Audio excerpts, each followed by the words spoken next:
Hello, everyone. Welcome to the Hormone Helper podcast. I'm Coach Andrew, your hormone helper from Fit for All Fitness. I personally coach over 1,600 men and women to help better understand their hormones so they can lose weight and get their metabolism back on track. With this podcast, you're going to hear from me and my special guests about everything from metabolism to thyroid to weight loss. And we even talk a little bit of sexy time as we chat to spread more knowledge thick like butter on your hormones. If you're ready to learn, I'm ready to share, so let's do this. Welcome back to this week's episode where I'm going to talk about what changes your hormones. Hormonal imbalances are a very common thing that we can expect to experience during puberty, menstruation, pregnancy, menopause, aging. There's a ton. Those imbalances are actually completely natural as the body goes through cycles where it's going to demand more of a specific hormone and less of another. There's great examples of this where the body's going to turn off someone's heightened growth past a certain point, or turn on a person's fertility once they mature to a certain age and the body's ready to have kids. Those types of hormone changes are worked out by the body very easily because it can anticipate the high and the lows and it knows what's coming next. It does this using your pituitary gland within your body's endocrine system. So the pituitary gland is a gland that's right at the front of the forehead. I want you to think of this gland like a computer program that's running in the background while you operate. As you go about and do your day-to-day things, the program is constantly checking values from 2 to 3 days earlier to try and anticipate what it needs to make for tomorrow. When its pituitary gland works well and your body's hormone changes are predictable, it really allows the body to get a steady stream of the right hormones. And this is key, the right hormones. So you can continue to function and, of course, repair throughout your day. Question I get a lot of, though, is what if hormone levels dip below a certain point? Well, pituitary gland can instruct other glands to produce and release more hormones or let it go. So this process, called homeostasis, it works similarly to the thermostat in your house, which dials the temperature up and down. Your hormones affect nearly every process in your body. There's a ton. Metabolism, so the way you break down food and get energy from nutrients, your growth and development, your emotions and mood, your fertility and sexy time function, your sleep, your blood pressure, tons of stuff. So in a perfect world, this system works right all the time. But there's many people who experience continually irregular hormonal imbalances. So what about them? These people, they're plagued with weight that's not going to come off, a digestive system that bloats at the sight of any piece of food, cramps that feel like you're being punched in the gut, 500,000 other issues like low energy, mood swings, and just being a plain old Grinch. I don't know about you, but the only Grinch that I like is Benedict Cumberbatch. Believe it or not, he actually played the Grinch. So he is, oh geez, what's another movie he's in? He plays the wizard. Oh no, who's the wizard? Oh no. Oh, he's not Mysterio. Don't you just love when I can picture the actor, but you can't picture the movie? Comic book. He's the wizard with the time. When I get him, I'm gonna get him. Right. So only Grinch I like, Benedict Cumberbatch, or my wife, depending on which one is greener and meaner at the moment. I can't wait for her to hear this episode. I'm sure she doesn't listen to it anyway, so I'm safe. I feel like, you know those movies when you see a person with a flashlight in the dark and then the light goes out, and then when the flashlight comes back on, the scary thing is like, bam, right there in your face. That's what I feel is going to happen once I open my office door. Whenever I talk about Lorna, I feel like Lorna's just going to be standing there, literally ready to pounce. And you all know that I love her so much. I can't live without my missus, but she can be mean and green, just like I can be mean and green too. Anyways, we're talking about imbalances. So there's 2 ways that can change your hormones and drop them outside of the ranges that essentially would be normal for you. So let's go over them. One is if you have what I call a mechanical issue, meaning that you've got a condition or you've had a surgery in the past that prevents your body from making a certain hormone. Having a mechanical issue means that you would likely be taking some type of medication. And I literally just did a podcast episode on medication and its side effects in episode 10. So you can check out episode 10 if you haven't already. It talks about medical conditions that affect or involve your hormone system that lead to hormone imbalance. Sadly, mechanical issues are 1 in 10 now. So that means for every 10 people that have regular hormone panels, one person suffers from a mechanical issue. So if you have a mechanical issue, it's actually pretty common. And it's something that I experienced personally with my hormones. I had a varicolectomy and I had to undergo treatment to balance my hormones afterwards.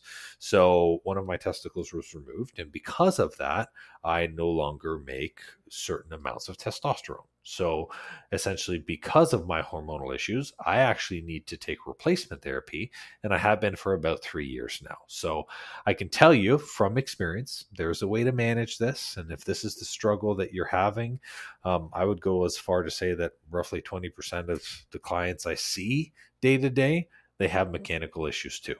So starters, check out that episode 10, so that way you can understand a little bit more on how the medication affects your hormones. But we're going to talk today more about that secondary one, so we'll move on to the second one now. So the second way to alter hormones is what I call hormone seepage. What a lovely word, eh? It reminds me of moist, that word that just feels as uncomfortable as it sounds. That's the way it is. That's what I hear when I see seepage. So essentially, the way that hormone seepage works is that external factors are either ingested, placed into, or worn onto the body, and that is what the body absorbs into your bloodstream. So anything that we ingest, we intake. Anything that we place into our body, for example, birth control, any type of pre-postnatal device that sometimes has to be inserted, any type of chemical that we wear in our body like deodorant, or anything that absorbs in the bloodstream. All of that gets sucked into our body and has the ability to alter our hormones. So these factors essentially can change the way your body reads your hormones. It can change how many hormones are floating in your bloodstream. And over time, it can even alter the production of your hormones to produce more or produce less. So it's pretty crazy. Hormone seepage is raging now more than ever, as with very cheap products and a high refined diet, what we call a Western diet, it's super, super easy to intake these hormone changes in our body. Right now, what I want to do is basically go through 7 areas that you can look at to improve the hormone balance that you could be going through. And maybe out of these 7, you find that, holy cow, you know what? This is an issue that I've never really checked out, because all 7 of these things, hormone seepage is really, really relevant. So we're going to go the order of, I don't want to say most and least important, because they're all really important. So we're just going to go with the one that I feel is like completely obvious from the beginning. Number 1, you got to go at your nutrition and your diet first. So your diet can have a huge effect on the processes within the body, because what you put into the body and what you fuel it with has an ultimate impact on how it functions. Poor gut health is linked to inflammation. And that is the root of many health issues, including hormonal imbalances, because the stomach is actually where hormones are processed. So essentially, by making your immune system work overtime instead of working steady state, an unhealthy gut ends up affecting your hormone levels. And the majority of this is essentially through estrogen. So your gut doesn't process estrogen very well. And as that continues to get out of control, you end up having a ton of issues. So to avoid a diet-related hormonal imbalance, here's some tips. So number 1, I want you to balance the macronutrients that you eat. So the macronutrients are the carbs, fats, and protein. And by keeping your protein high and your carbs and your fats relatively between, well, carbs should be about 40% of your diet, and fats should be anywhere from 20 to 30%, and with the protein making up the rest. Essentially, by doing that, you're going to have a steady amount of fiber that's going through the diet, and you're going to be able to have the nutrients actually used to repair and recover the body. Also, you're going to want to reduce the amount of inflammatory foods that you consume. So the foods that cause inflammation, they all differ from person to person, but it's likely that you're probably intaking food that's inflammatory for you right now. Everybody does. So if your diet is causing health issues like hormonal imbalance, your doctor or a naturopath, they can test you for food sensitivities. Or you can work with a coach like me. They actually balance the hormones and balance them using the micro and the macronutrients. So either or, it works. You can check the inflammation. I was going to say inflammatory inflammation using food. The challenge with checking your food's inflammatory system first is if your stomach is already in a place where it's really triggered, almost everything can be inflammatory. But I'll go through some common inflammatory stuff. So some common ones include refined grain products like white flour, trans fats, hydrogenated oils, added sugar, sometimes dairy too. And with that, besides removing those foods that cause you inflammation, you can also aim to increase your probiotic intake with the following types of foods. Fermented foods such as yogurt, kefir, and kimchi. A lot of people also toot like on the horn, kombucha as a really good source of probiotic because it is fermented. However, I mean, the research on that is about 50-50 split. I feel like every month they're changing plus or minus kombucha. So that's why I kind of leave that as a secondary. But there's other prebiotics too, like oats, bananas, onions, chicory root, garlic, leeks, Savoy cabbage, and water. No surprise. This is why we need water in our diet, because it has minerals that help us with prebiotics. Also, you want to be taking a look at high fiber fruits, legumes, and whole grains, provided, of course, you don't have a gluten sensitivity. So when you're getting the fiber that I mentioned, keep in mind that you're going to aim anywhere from 25 to 30 milligrams of fiber per day. By doing that, it'll help you flush out any of the inflammation that's there and put you in a place where your stomach can actually start to get healthier, and it'll start to balance the hormones as well too. Big thing with food as well, you want to consume healthy fats in healthy quantities. Don't be afraid of healthy fat. I've got at least 35% in my diet currently. So fish like wild caught salmon, nuts and seeds, dairy if it's organic and grass-fed, and that's recommended to avoid additional hormones, grass-fed meat, coconut oil, olive oil, and making sure that you're drinking enough water to hydrate yourself properly. Like I said, adequate water supply, it's critical for proper hormone function, and you want to be aiming for at least 8 ounces. So start taking a look at your nutrition in your diet. If it's highly refined, if you're missing your healthy fats, and if you're not buying meat that's organic and clean, chances are you're adding additional hormones into your body. You're going to start having issues. Number 2, it's caffeine, right? That's what number 2 is. It's got to be caffeine right out the gate. Related to diet, the amount of caffeine that you consume, it can have a huge effect on your hormones.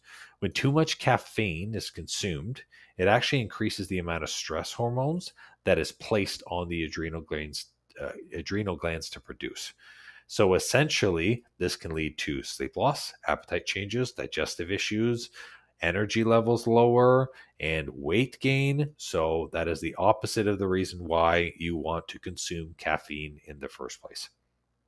Limiting caffeine intake to 1 to 2 servings per day. So a serving is 550 milligrams. So like for you Canadians out there, essentially you're looking at a medium cup from a medium coffee from Tim Hortons.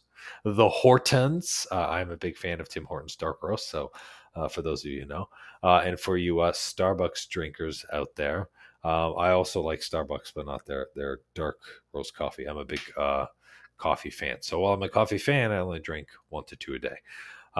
And essentially, for Starbucks, they have larger servings. So essentially, you want their smallest cup, which is like, I don't even know. I think it's called the Grande. Then it's the Venti.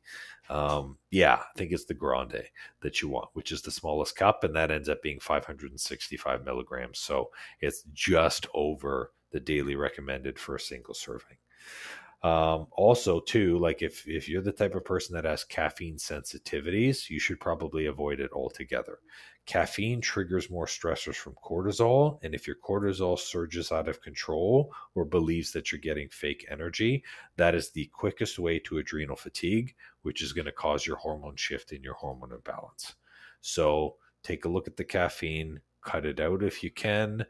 If you're like a 6 cups a day person, which it's crazy how many people are now, limit it to 1 to 2 cups. Start weaning off of it, because you should be able to do it without. You should be able to live without coffee, period. I know I can. I just like coffee because of the taste. I don't use it for energy. And another thing with coffee too, no coffee after 2 p.m. because you're starting into your next hormonal cycle, and then that can throw it off as well. For number 3, you got to ask yourself how your alcohol consumption is, because alcohol consumption can also contribute to hormonal imbalance. Often, this takes the form of what we call estrogen dominance, and that can lead to an increase in risk of some pretty serious problems like abnormal pancreatic function, insulin resistance, liver disease, weight gain, anxiety, malnutrition. Drinking a ton can also lead to lower testosterone, and it can interfere with your sex drive too. So, when they talk about things like whiskey D, like it's a real thing. The alcohol affects your stuff, right? So it's crazy, because the recommended healthy alcohol intake is 1 drink per day for women, and 2 drinks a day for men, because they have a different BMI amount. I think that is absolutely insane, that is the number that is addressed by doctors. If you are drinking more than like 4 drinks a week, you're doing a lot of harm from an estrogen standpoint, because like any type of stout beer is probably 2 to 3% estrogen. So if you're having like 14 drinks a week, that's 30% of your estrogen intake. Like, it makes no sense. But in general, stick to this rule: less alcohol you consume, the better your internal hormone balance is going to be. So personally, I mean, I've got nothing against drinking. I have, the couple of drinks every once in a while, but I'd say in the span of like a 6-month period, I've maybe had like 6 drinks. So you want to really watch your alcohol intake, and chances are, if you're drinking coffee, you're drinking alcohol, you're getting kind of a double negative there. Which kind of leads me into this next one: smoking. It's no secret that smoking is terrible for your health, right? I mean, not only is it associated with an increased risk for lung cancer, but it can actually affect the body in places beyond the respiratory system. So, smoking actually affects huge reproductive hormones like estrogen and testosterone, and it's been linked to decreased fertility in women, shortening reproductive period by up to 10 years, which is insane. So if you're a smoker, work with a professional to kick the habit, because 1, it's not good for you, and 2, it's screwing up your estrogen and your testosterone big time. Now, number 5, stress. I want to spend a little bit of time on this one, because when you're stressed, your body reacts physically via the production of stress hormones. So stress hormones are at the top of your body's priority list. Therefore, when you're going through the stressful time period, you might experience hormone fluctuation, some severe imbalance. The increase in the stress hormone cortisol, it can lead to a ton of not great things. You've got anxiety, decreased immunity to diseases, weight gain and high calorie intake, depression, decreased focus, decreased memory, poor concentration. It can lead to poor work or academic performance. There's a ton of stuff that stress does. And the thing with drinking, smoking, caffeine, and stress is all of these hormonal changes do not just appear in a moment. They don't just like change in one day. This is the type of stuff that you will see weeks, months, quarters, semi-annually, yearly. Like, it continues to build up into a point where your body just can't tolerate it anymore. And a lot of people carry around a significant amount of stress from work, stress from their relationships, where stress is a 24-hour factor in their life. That is not a good thing. So besides all of those things that's listed, eventually your body gets to a point where either it makes too much cortisol as a result of your stress, or it makes none because it's just depleted, and then you're going to be in serious trouble. This and the food, stress and the food, are the two top causes that I see as a coach where people have hormonal imbalance, where they're coming to me and they're like, I don't get it. My weight is up. I'm having all of these issues. My metabolism's a mess. My digestion's a mess. First thing that I ask, I'm like, let me take a look at what you're eating in terms of food. Show me quality and quantity. And then also, let me take a look at what your daily stressors are. And I go, no shit, look, it's insane.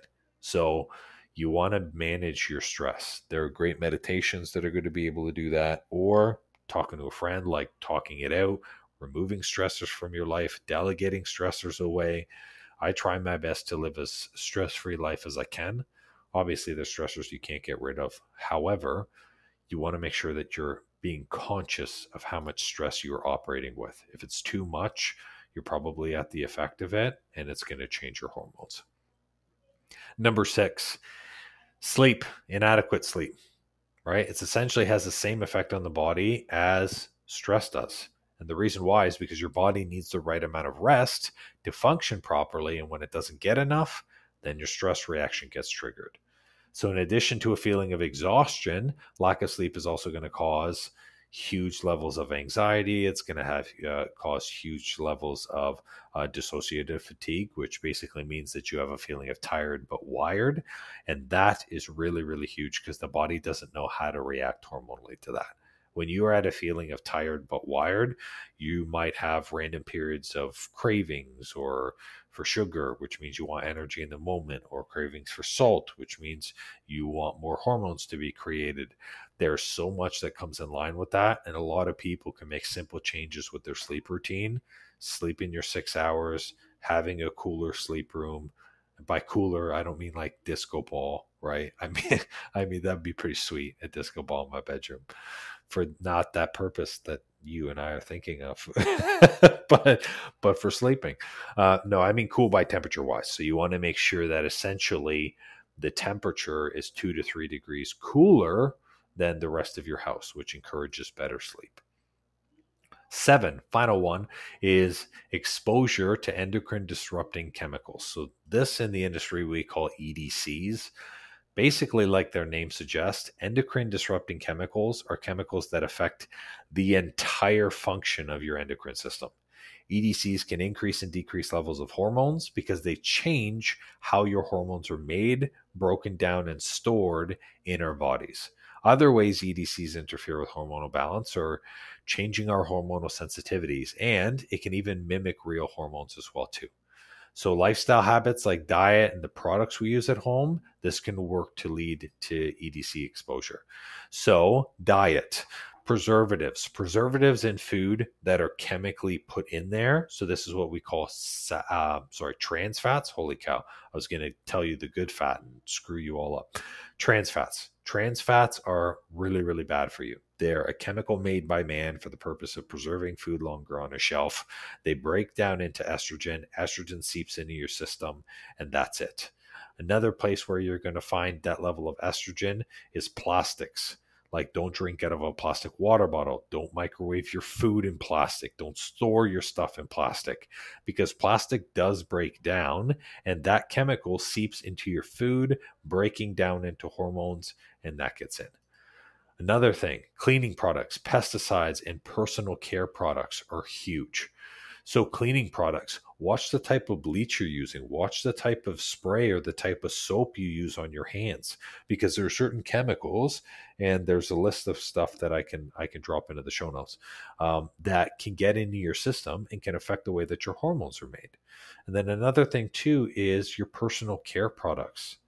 Ladies, your shampoo, mousse, conditioner, frappa, mocha latte, whatever all of that junk is that is in like your showers, get rid of it. 99% of that stuff is absolute garbage. It doesn't do anything for your hormonal panel. Your scalp is one of the easiest places to intake hormones. The same thing, like if you're bleaching and you're dyeing your hair frequently, it is literally sucking into your scalp through your pores, and you are getting the result of those hormonal issues. So if you're having thinning hair, that might be a reason why. If you're having emphysema or skin issues, like all of these things come from somewhere. They come from the fact that you are putting a hormone onto your body. And the number one, makeup and deodorant is so, so important. Deodorant, make sure it's organic, should have no more than 2 to 3 ingredients. Like my one is, it's honey for the smell, it's charcoal, it's beeswax, and there's one more. It's not ginger. Spearmint, I think it is. No, peppermint. That's what it is. That's literally my deodorant. And yes, I have to reapply it multiple times during the day because it doesn't last as long as the chemically created ones. But the reality is when you put a chemical onto your body for the purpose of perspiration, your armpits are a direct pour. Just like water can leave, which is what sweat is, things can go in. So if you're putting deodorant on and it is not chemical free, you are seeping chemicals into your body and they will most likely affect your hormones. The same thing with, I was going to say medication. It might as well be. That's how strong some of it is. Makeup. Makeup, you are literally applying a thin layer of chemicals that you are going to wear on your face for 6+ hours. And your face has 1 million pores that you all do a healthy skincare routine with these pads with, but yet you're going to wear all of these chemicals on your face to now all of those clean pores that you opened up, it sucks in. This is a huge one that people don't realize. The plastics and the chemicals that we eat every single day are the direct cause over the span of 10 to 15 years of why our hormones are 10 to 30% lower than what our grandparents are. My grandparents never had access to half of this crap, and their hormone panels are way better than I am. The same thing with the people in the 50s and the 60s. There was less chemicals in the stuff that they ate and ingested. So even though they did things like smoke and drank, they still had a lot better hormone profiles because they weren't taking chemicals every single day. So there's tons of stuff that can go in, right? Some other places as well too, food and storage wrappers, even textiles can have EDCs in them as well too. So it's really, really important. There's something called the Environmental Working Group, EWG. It's a really helpful resource that I use with our clients for more information about choosing safer products. What I'll do is I'll link that in the show notes. And if you're worried you might essentially come across any chemical products or anything, you can always send us a message. I'm here to steer you in the right direction. But I will link the EWG and their list of stuff. They've got tons of products, everything from hair care, skin care, whatever it is that you're putting on your body or you're intaking, they'll be able to show you that. So that is essentially the 7 there. Now, if you're worried that you might have a hormonal imbalance, lifestyle related or otherwise, you can reach out to me and my team. Like, that is what we are here for. I literally live and breathe hormones, metabolism, weight loss, hormone reboot, like every single day. This is what I love to talk about. Clearly, I'm on the podcast talking about this, but most importantly, you don't have to struggle with this stuff. So if you're interested in reaching out to me and my team, then all you got to do is you got to click the show notes and then go to our website, and then you can take a look and apply for our hormone reboot program. So essentially our hormone reboot program, I should probably build a podcast on just the hormone reboot program itself, but the hormone reboot program is a complete reset, which essentially we bring your hormones back up using micronutrients, show you how to eat right for your body type, and balance your hormones using food. So essentially, you apply for the Hormone Reboot program, and we will reach out and we will take it from there. That is all for this week's episode, and thanks for listening. Well, it seems I'm all out of info juice for today. That's all for this episode, and thank you so much for listening. Please leave a raving review for me if you've learned something good, and make sure to subscribe to the podcast so you don't miss an episode. Now, if you're in the mood for some more great content and tools to get your hormones on track, why not check out our free Facebook group and the blog on our site. We do amazing weekly trainings in our group that me and my wife call Tea and Teachings that give good tips for anything hormones and metabolism related. It's also a great community where you get to share your goals and success with like-minded people just like you. I'll make sure to drop both the Facebook group link and the blog link in the show notes for you. Or if you're ambitious like me, the name of the group is Weight Loss and Balanced Hormones. It'll say Fit for All beside it with a picture of me. So come and join us and have more fun.